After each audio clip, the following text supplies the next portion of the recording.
Welcome to Opening the Vault. This is Mason Banks. This is Dylan Dill Pickle Hoban. And here we have today Mr. Jerry Law. Jerry Law. I don't know what I mean.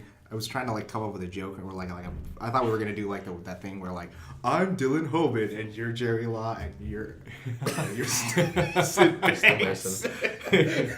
The Dill Pickle thing was from episode 1. I think Mason just introduced me as that. No, you were so that came from Anonymous pretty much, and I was like, "What do you want a nickname for yours?" Because I'm like, I like Mason Banks. He's like, "Yeah, how about Dill Pickle?" And I'm like, "Are you sure?" He's like, "Yeah." Yeah, whatever. And then all right, you could change it at any time. It could be Dylan Plain Hoban. It could be Dylan in quotation marks Plain Hoban. It could be Strike a Deal with me, Hoban. Sure. Or Dylan, you son of a bitch, Hoban. There you go. You get that a lot. I know. I'm so sorry. It's all the time. It's a great reference. It's a great reference. It's so masculine. Dylan. Jerry is a TFM production major here at SDSU. That I am. And you primarily I like to write, direct. That's it. That's I'm like that. Fill in positions where you need. Fill in positions where I need. Ultimately, But what you want exactly. To do, yeah. People would say I tell it's the whole thing of there's too many directors and stuff. But when you go on the program, people kind of find what they want to do. So I went to a party once, oh, that's good, you're a director, Jerry, because you know what you want. I'm like, yeah, I know what I want. You know how to make people think you know. Exactly. I was having a conversation with some actor friends, and I was like, directors, we just we when you make a decision, we just make a decision. We don't think about it, and just make everyone believe that we have all the conviction of the decision. Mm-hmm. So the greatest liars in the world are actors, and the second greatest liars in the world directors. Are directors. Because there's some truth to that. No, that's ultimate truth. So yeah, that's how I like to describe the profession. How did you get your start with filmmaking? Okay. Do you want the cliche answer, or do you want the whatever answer you want? Okay. I knew I wanted to do it since I was a little kid. I watched Star Wars. Yes. Wow. Yeah. Everyone watches Star Wars, right? I'm like, yeah, Star Wars. I'm like, yeah, no, seriously, Star Wars. Because wow, you can do this? People do this? Mm-hmm. I can do this for the rest of my life? Just do it. Just the way. But that was the first reason was it's magical sitting down watching a movie and being wow, this is a story happening, and it's all the senses and everything. You got your music, you got your photography, you got your art, you got your acting, and it's all together, and it's fantastic, right? So that was the first thing. But then the other thing we realized was that when my parents were big on getting me to try different things. I hated everything. I was like, hey, how you try science, try electrical engineering. Electrical engineering. Yeah, sure. Here, try the science kid, and I fucked it up, right? I messed it up, and that was a mess. And then they were like, well, try sports, and then I ate a lot of food, and and then try blah blah blah blah blah, and I was like, nope, this is all boring. I can't do this. I refuse to sit down and do the same thing for the rest of my life, because filmmaking, you're doing something different every set you're on. Oh yeah. Every script you write, everything. Yeah, it's always different. It's always an adventure, and that's all I want. I think film people are some of the most ADD people. No, seriously, in this I swear we're insane. Yeah. We're like, oh my gosh, who in the world? No one in the world willingly gets up at 4 a.m. to go and point cameras at people. All lying. night shoots. Job security. Who needs job security when I can have a good time? Exactly. Right? And I feel like it's a lot more expensive to get into film, especially as a director, than it is to just be an actor and just build up your skills from there. It's because you have to have the equipment. And nobody goes into film for the money, I think. Well, I mean, some people do, but even then, it's the only people really making money in their apartment right now are DPs and gaffers, because they do the weddings and and the photography, and they charge rates and stuff. But I can't go around and be like, oh, you want me to direct this script? $50. No. That's not a thing that happens. Well, Oh, sorry, continue. But No, please go ahead. I guess my question is then, like, do you know of, or have you talked to anybody in the profession, and how do they transition to it? Is it just like pitching it to a studio? Do they find like even indie films don't seem to really make money? Yeah. I mean, like, how does one start to get? I'm sure a lot of people heard the story of like Daniel Destin Cretton out of SDSU. He made Short Term 12. Yeah. And so he's SDSU alum and that sort of thing. And a big thing about like breaking in as far as like as a director or as one of those big creative types is festivals. You know, the second you like exposure. Exposure. You make like right now what I'm trying to do. I'm trying to make something like that's good enough to like get the notice of some sort, like to hit the festival circuit and like be noticed, because that gets you jobs, and then people start asking you, oh, what's your next project? Have some money. And that's what the department plays up and everything. But it's kind of messed up because the department here anyway, like they're great at stretching your like teaching how to stretch your dollar, how to do the production process and that sort of thing, but they don't get into like the nitty gritty of like how to get into festivals. That's all mostly on us, the filmmakers, which is kind of messed up. We would like a class on just festivals. But to answer your question, to kind of get in, it's just a matter of it's as messed up as it is. It's like who you know. I mean, like it's great that you make a great film. Like those are always good, but like once you in order to get your name out there, you gotta like submit it to places. Hopefully they take it, because like a festival is always good to have on your resume, but like stuff like Sundance and like Berlin and Cannes and stuff like all the big ones, it's like getting in there is gonna be tough. Well, at the end of the day, people who earn it. I think that's what I'm trying to do. Earn it. Well, then it seems like so you're still making these great films, and you're letting them kind of speak for themselves, and then when you get one that gets on the circuit, then you get some attention, then you can be like, well, look at all these other exactly. Okay. It's like people start noticing this, but other people kind of not everyone takes the festival route. Some people like they just like have a nice reel, go move up to LA or whatever, show and like try to sell themselves to like an agency, do some commercials and stuff like that, and then get into directing. I don't know. I'm trying to find my way up there. It's not right now. I'm just throwing money at my scripts and making them and seeing where they go. And some people, a big mistake I tend to notice here at SDSU is that like some people are, like feel restricted that they're only allowed to shoot their stuff when like it's for a class. Okay. But my whole thing is like, and I say this to a lot of people, is like, if you have something, just make it. Nobody cares what kind of equipment you got. If it's a good story that you think deserves to be told, tell it. Like I shot a thing over the summer. I haven't finished it yet, but like mostly because like the sound design's not done. But I shot it because I felt like shooting it. I think that's like the true essence of filmmaking, is not like how nice your camera is, and not like how much money you spend on CGI or green screens or anything. It's just story and a weekend with your friends. That goes places. That's how Broad City started. Was they shot? Really? No, yeah. So Alana and Abby, they before Broad City was a series, they shot a little web series on like a little piddly DSLR on the streets of New York, right? And all of it was just the jokes, and the jokes were funny. And eventually, Amy Poehler took notice. Then she funded the second season of the web series, and then it went to Comedy Central. Wow. Yeah. And if you watch like the original Broad City episode, like web series, it looks like garbage, but the joke and everything. So I'm trying to do that. It seems to be like the struggle. It's like always like by the programs we're involved in, but it can be sometimes hard to get involved with projects outside that kind of teach you a little bit more of the practicality of like, I'm getting into the professional world now, and this is like maybe not the most ideal job, but it's good and it's fun. I can act in it, at least for Dylan and I. I don't know. So as us being actors, I have a couple questions.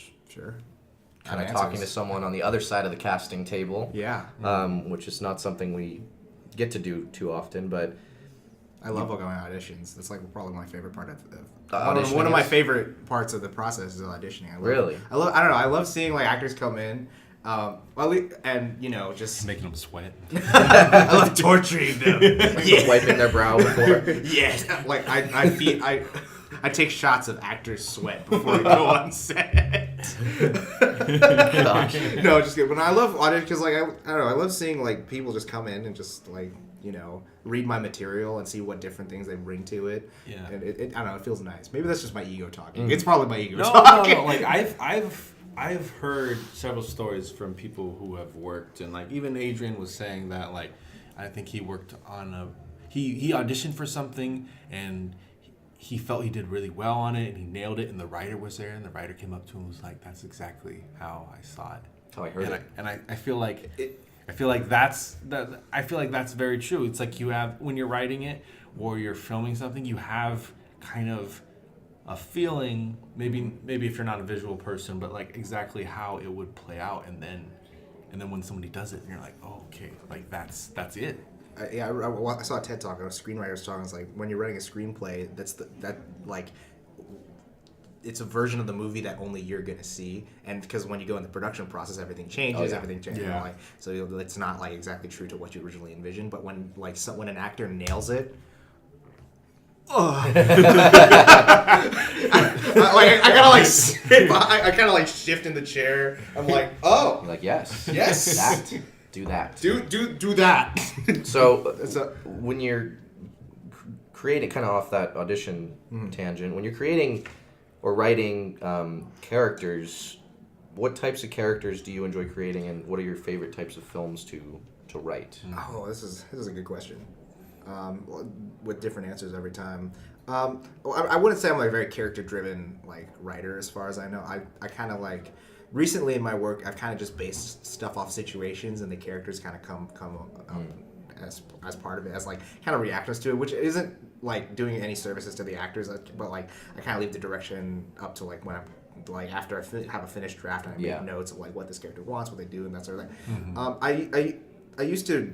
Well, I should still do this thing called character trees, which is like they covered it on Rocket Jump once. It's where like you Rocket Jump Film School. Yeah, where you break down a character based on like you break down a character so you have like the feet, the groin, the left brain, the right brain, the heart, and so you cover like their logical capacity, their groin is like their primal desires, and like their heart's like what they need to be better people, their feet is like their physical appearance and how they care, and the throat's like how they carry themselves and that sort of thing. I used to do that a lot, but when it comes to short filmmaking, like it's hard to get the full picture of a character in 5 minutes or less, and so oftentimes I end up writing. So like after I did a film back in the spring semester called Scars of a Prize Fighter, which is this dark drama about like abuse and stuff like that. I was like, nope, I can't do dramas anymore. This has been too dark. Like I bawled my eyes out on that set. Wow. Well, I didn't. That's an exaggeration, but I did. Like one of the actresses delivered a very strong performance, and I cried, and she cried, and it was a mess. And I was like, that was so emotionally draining. I'm like, I'm only doing comedies for a long time. So when it comes to comedies, it's still like it's night. Like when I'm coming up with I've kind of found it difficult now because like when you come up with character comedies, it's easy to just make a caricature instead of a character Trope. Yeah. Yeah, but like it's kind of nice because like the last comedy I directed with Brian Ting and Adam Robinson, Sierra Rose Barnes, and name drop. Which one was that? It I haven't released it yet, Okay. but I'm submitting it to the festival tomorrow.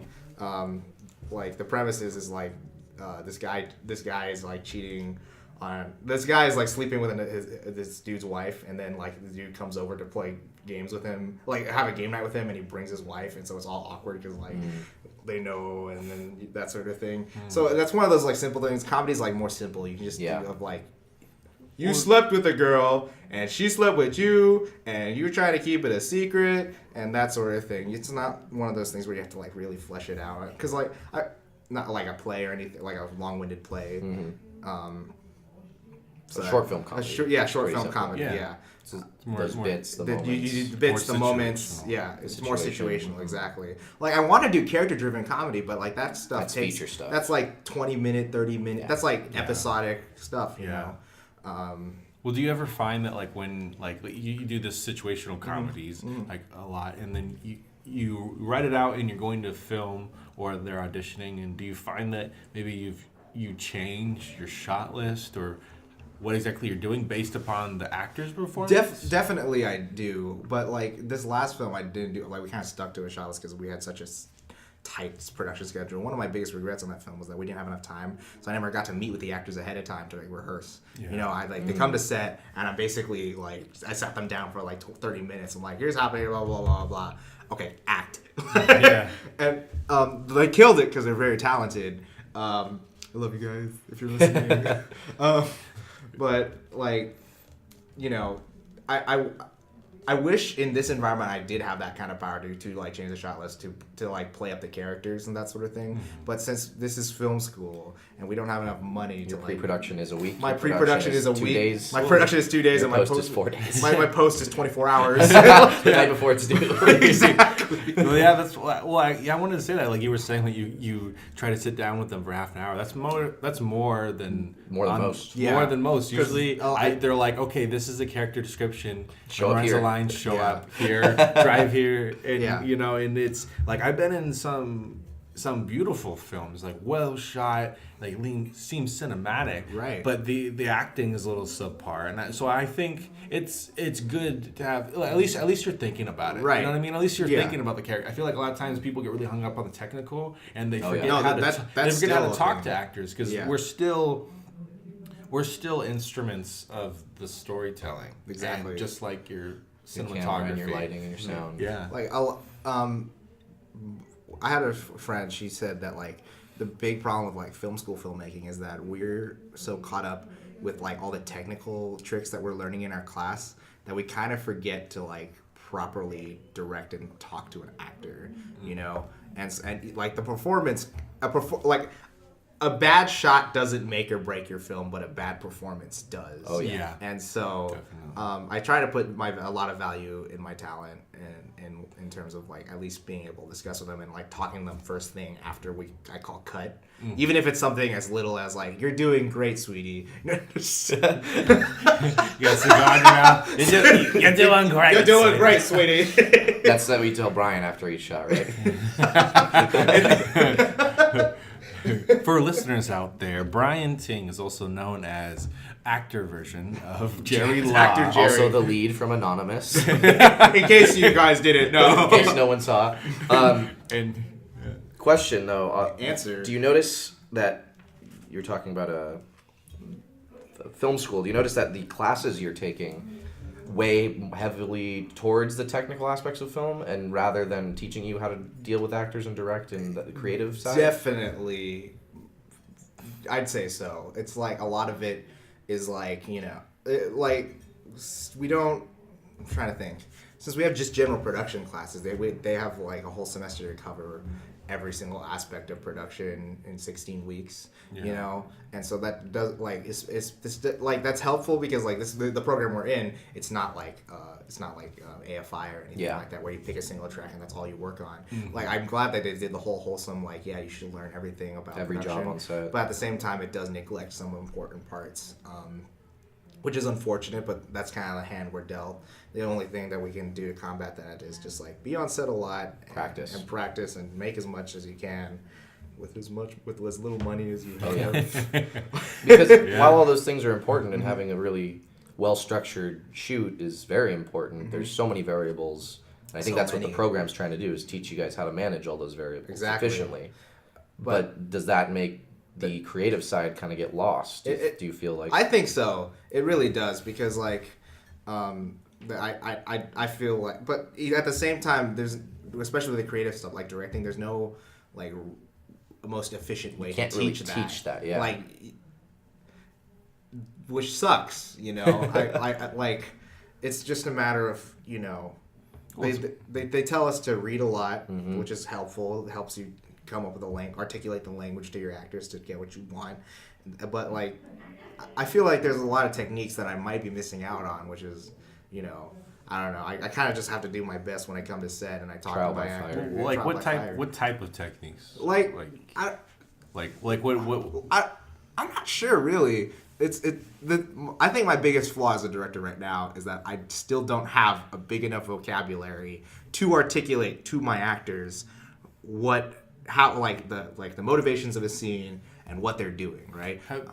The one directing technique I learned this semester was because we read, I forget who his name was. Stanislavski? No, Sidney something. He was like a playwright that became a director, and the method is called the KISS method, which is the keep it simple stupid method, which is like when an actor shouldn't need all this metaphysical context when you're going into a scene. When you're on set, you just tell them to do something and let them fill in the rest of the blanks. I don't know if that I've been trying that this semester, but I only directed like 2 sets, and I did that, and I think I got a pretty effective performance, but I don't know how much of that was my direction, how much of that is the talent of the actor, you know. So that's something I can't gauge, but I still have to I'm still experimenting with it. Since you guys are actors, if I told you you go into a scene and I tell you I give you just like a verb. I don't know how much, if that's better for you than saying why you're if I tell you tear Mason a new asshole versus you're angry at Mason because this and this and this and this and this. I don't know what's more valid for you guys. Well, I don't know if it depends on the actor. Yeah, I feel like it does. I feel like it definitely does. I feel like the verb can get somebody more physically engaged, right? But maybe the circumstances, you would see more of the nuances in their face, right? Because they would have all those little individual thoughts playing. Definitely. Maybe it's a little bit of both. So maybe I think it's not necessarily wrong for directors, film directors, to want actors to show up and have all the stuff memorized and kind of their own version of it, right? But complemented with your KISS method, that's what I think what would bring it together. And from what I've heard and from professors I've talked to, like my junior colleges and stuff, that's kind of how it is that you always kind of the actors always show up and they have usually 4 or 5 completely different ways that they're playing the character, and they give those options, and then depending on what the director is going for, and usually they haven't been cast unless they kind of get what the director's going for. I just think it's interesting seeing the difference between a film director and what we're more used to, theater directors, because theater directors are very into the ethereal, very meticulous. And there's so much character work that goes on in the theater, and that might just be because you're directing shorts and your own work, and also on a very short timeline. Oftentimes, like with plays and musicals, you get months. You get months, but here I'm I have 2 weeks to work. I don't get to do the Jared Leto thing. It's here's a box with a rat in it. I don't get to do that because I don't have the budget or the time. Well, I would like to point out we do get months here as an educational institution, but most professional theater, even musicals, only get 4 weeks to rehearse. So a month. Yeah. It's still a lot of time, but a lot of that is mostly music learning, blending together, and then more of it practicing different ways and walking, hitting the energy back and forth. 'Cause I think I was talking with somebody else about this the other day, about how in film it can be almost, I feel harder to act, and you can kind of get more lost in yourself because there's all these the camera is focused on one person, it's focused on Dylan right now, and then it cuts to me. So we were talking about this with Jonathan, right? Yes, we were talking about this with Jonathan, and so sometimes that energy can be lost. But if in theater, you're looking at each other and you're engaged, there's no okay, cut. And then the energy kind of dissipates a little bit. Yeah. I don't know why I brought that up, but and I think it's definitely important to bring up just what that is a very valid fact that when you're just a single shot of you lose the energy of you between you and your acting partner, because instead you're looking past a camera and at the DP or something, and not this person you have all this energy directed towards. And so that's kind of something that we as filmmakers kind of have to work around, because people say oh, film's more intimate, but it's definitely a challenge to maintain that kind of intimacy when we have to move cuts. We have to with cuts, and we have to move stuff around in order to get the shot that we want all the time, back to back to back to back to back. Have I figured out a way to maintain that energy or not? I'm not sure. I kind of it's just a matter of trusting the actor and most of it, of just still maintaining that energy. You keep being in character and still maintaining that energy, whether it be positive or negative or whatever, in the context of the scene towards their scene partner or not. It's a lot going on. It's magical, but it's the magic of movies. It's the magic of movies, but the magic of movies at times can be overwhelming. And I'll even say that myself. Like, since I think everyone would agree. It's stressful. It is stressful. Like, and like I like it. Everyone says, especially in this department, it sucks in the moment, but when you finish, it's like, feels so good. Oh, yes, thank God, fuck. You can censor that. You can. No, we'll leave that in. That's authentic. That's authentic. It makes Jerry. the point. It makes the point. Thank God, fuck. Jerry Law, 2017. So you mentioned how you don't really kind of know how to transition to that professional circuit besides the festival. Do you have any ideas of what you, because are you a senior? I'm a junior. I got time. You're a junior. You got time. I got a little You bit got of one time. more Have you started thinking about like things that you would do, I guess, after you graduate to kind of keep you still headed in that? I just know I'm direction? just gonna keep shooting stuff, and I'm gonna keep sending stuff to festivals until it takes me somewhere, I guess. Because eventually, I know the whole thing about like the definition of insanity is doing the same thing over and over again. It's expecting a different result, but I'm not doing the same thing over and over again. exactly. Making different Exactly. movies. And so I'm kind of just hoping that like that takes me somewhere. I mean, I do know after senior year I'm gonna go to move to LA right away because like that's where the money, not where the money's at. We're all broke. That's where the industry is. That's where the potential money is at. Yeah. I know I said that I was gonna. I keep telling myself I was gonna take up like editing prior to moving up to LA so I can find a source of income. Mm-hmm. That still hasn't happened. Do you edit most of your own movies? No. No? No. Do you enjoy editing? Hate it? Like, well, I tell myself they're the two most patient people in the world are monks And editors.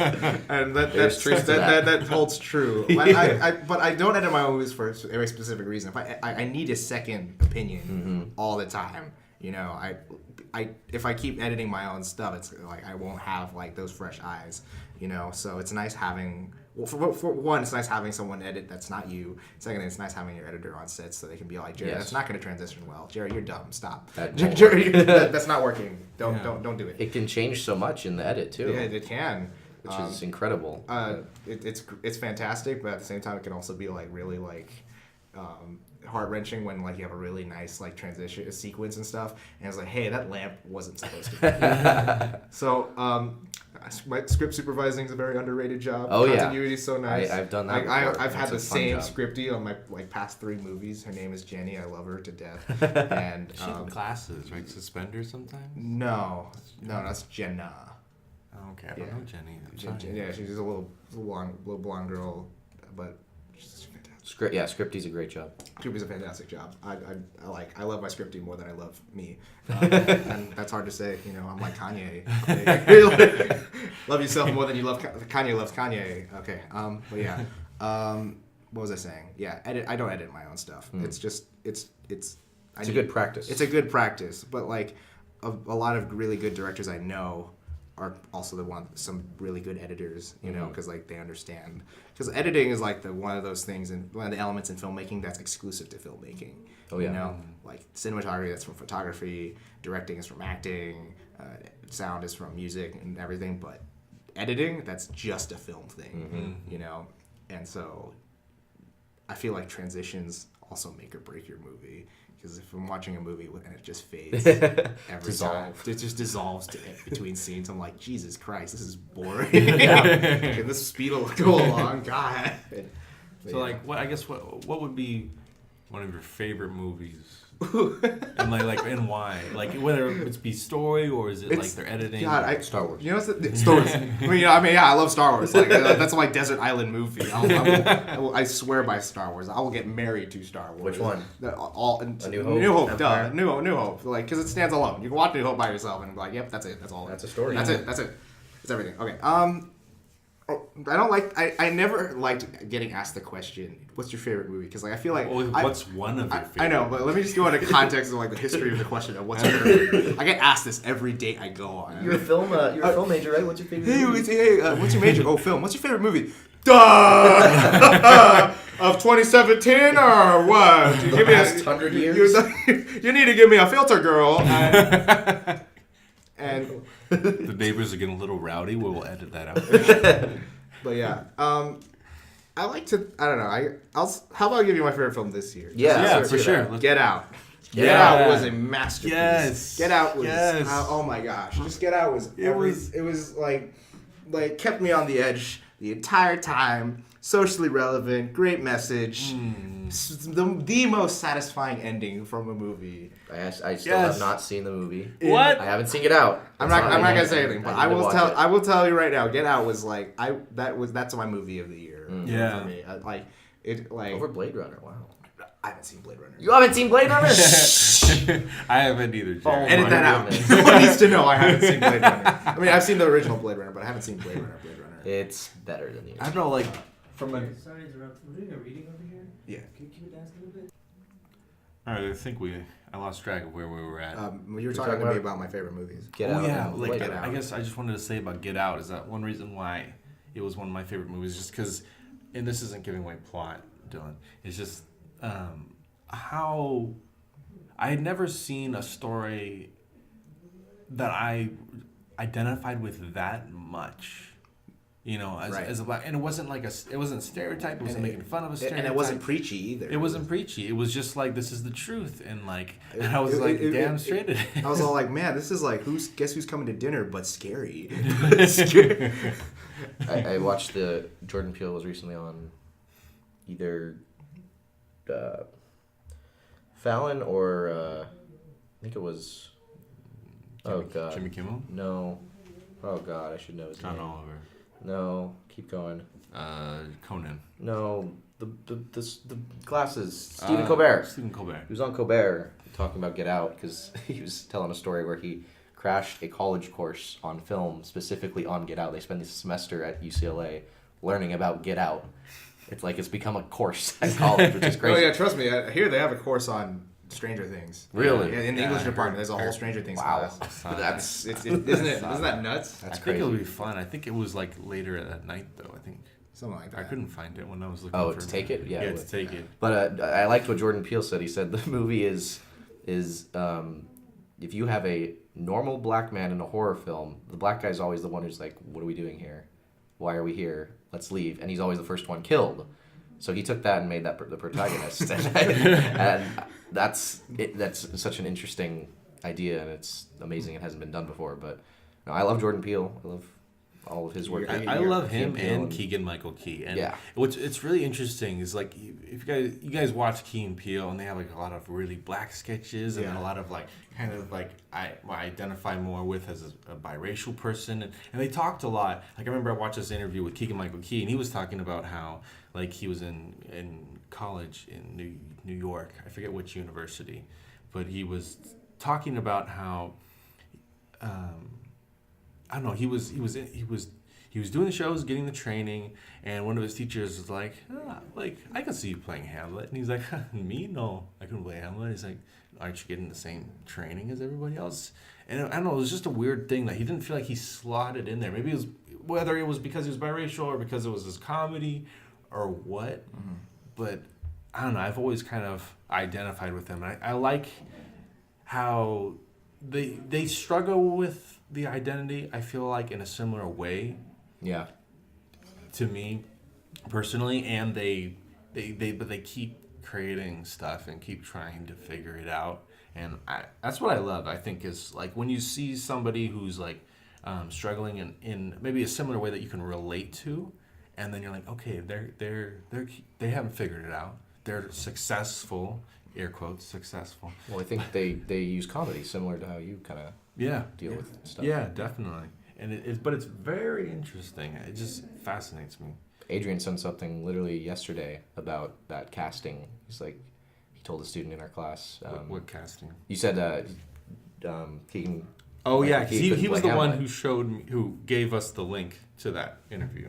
But he was talking about, he just told one of our students in class, like, the roles you played in high school don't define you as an actor. You could play Hamlet. He was doing a Hamlet monologue. He said, you could play Hamlet. Doesn't matter if you've played these characters in the past. You are talented enough, and like your skills that you just showed me. So Adrian's a good guy. Yeah. Do you know Adrian? Yeah, I know Adrian. Yeah, I saw his one show at the Signet Oh, about- Shock-Headed Peter? No, the one where about fish falling from the sky, and he played an Australian. I didn't see that one. When the rain stops falling or something like that. It was a really good show. He played an Australian guy with a limp, and then it was like a multi-generational story. I don't know. I saw it freshman year. Good stuff. I want to go back to auditions briefly. Sure. If you don't mind. Yes. Because I think a lot of young actors in the major looking to get into, kind of a background in theater, but maybe looking to get into film, or maybe looking into film exclusively. When you're casting, do you obviously have an idea of how you see the character that you've written? Do you go into auditions looking for something specifically? What do you look for? How can an actor Eyes. Like Especially with film, like a big thing that theater like majors don't like not don't but like kind of like when they go in and they give like a great monologue, they have dead eyes because they're not used to like the the close-up. close up of the camera. They're not smizing. They're not. I don't know. eye smiling. That's a Tyra Banks like modeling like a term. lot of it is being expressive in the eyes. Yeah, Because if exactly. you're a theater actor, you're not used to being so close to the audience. You're just about the big motions and that sort of thing.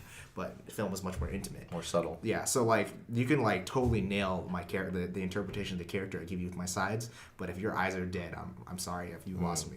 Like I need you to like that can be fixed with direction, but like a big thing about first impressions as an actor is the eyes. Well, I feel like it's actually unfortunately pretty common. Yeah. Is either the dead eyes, or I've noticed a lot of people will they'll be talking to you, or like in the scene they're talking to their scene partner, and they'll kind of like look off, and it breaks the connection. Yeah, exactly. And it's because usually of some kind of personal thing. There's a reason why they feel uncomfortable, so they have to look break. up, but then that shows on the Yeah, camera. So they definitely have to practice that. Yeah. So yeah, my big advice for any theater actor trying to get into film, at least my films anyway. I can't speak for the rest of the. Who would want to be in there? Yeah, who the hell? But I think this kind of applies universally when you're trying to audition for a film. Coming from a theater background, is just being really expressive with the eyes, because because eyeline is like a huge thing in film, and that's where most people are looking. Like that's their main center of focus when they're seeing your performance on screen, is like the seeing where you're looking, how you doing, and that sort of thing. And everything else kind of like branches out from there. But yeah, that's my one big thing. Otherwise, that's all I got to say about auditions. Eyes. Pay attention to the eyes. Pay attention to Everyone. the eyes. Yeah. I gotta get out of here at like 35. Well, let's wrap it up. Let's wrap it up. Anything you'd like to plug? Any Film Society stuff?